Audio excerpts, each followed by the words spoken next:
हिंदी व्याकरण में 50 क्वेश्चन संधि से संबंधित संधि चैप्टर से जो पूछा जाता है वो फटाफट 50 क्वेश्चन करेंगे और कम टाइम में आपको 50 क्वेश्चन को लर्न भी करवा देंगे। आपको वीडियो के दौरान ही लर्न कर लेना है, यानी याद करने के लिए आपको दोबारा टाइम नहीं देना है। एक बार वीडियो देखिए, दोबारा भी देख लीजिए, आपको पूरे 50 संधि से संबंधित क्वेश्चन हो जाएगा, जो कि आपका हिंदी व्याकरण का है, आपके कम्पिटिटिव एग्जाम में बहुत ही इंपॉर्टेंट है। अत्यावश्यक का संधि विच्छेद करें। अति जोड़ आवश्यक, या तो आप उसे बोलिए अति धन आवश्यक, जैसा बोलिए जोड़ का चिन्ह बोलिए या तो धन का बोलिए। इत्यादि, इति जोड़ आदि। विद्यालय, विद्या जोड़ आलय। विद्याभ्यास, विद्या जोड़ अभ्यास। विद्यार्थी, विद्या जोड़ अर्थी। उद्योग, उत जोड़ योग। दिक जोड़ गज क्या होगा, दिग्गज। जगदीश, जगत जोड़ ईश। उज्ज्वल, उत जोड़ ज्वल। भगवत गीता, भगवत धन गीता। नवोढ़ा, नव जोड़ उढ़ा।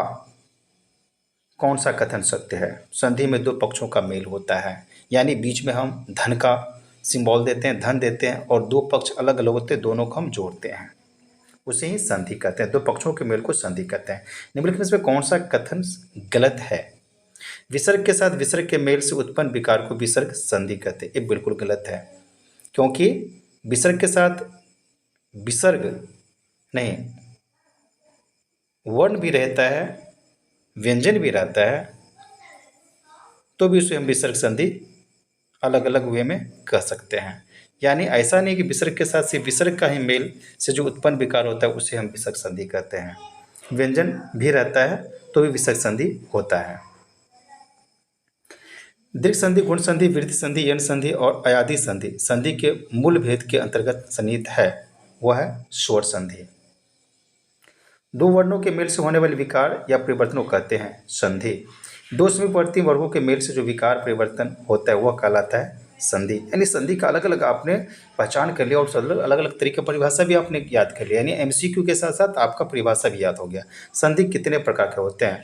3 प्रकार, स्वर संधि, व्यंजन संधि और विसर्ग संधि।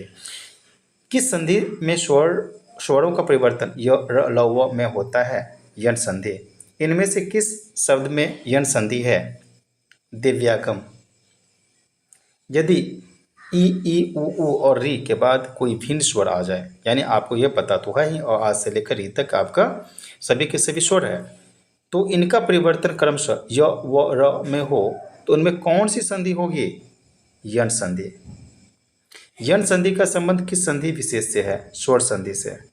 यदि अ या आ के बाद ई या ई आए तो दोनों मिलकर ए हो जाते हैं, यह स्वर संधि कहलाती है। गुण स्वर संधि कहलाती है, क्योंकि स्वर संधि के अंदर आपको अलग अलग भाग को भी पढ़ना पड़ेगा। निम्नलिखित में से किस स्वर संधि में किस शब्द में स्वर संधि है? वानुदय। निम्नलिखित शब्दों में से किसमें स्वर संधि है? रामायण। महर्षि में कौन सी संधि है? गुण संधि। सूर्योदय में कौन सी संधि है? गुण।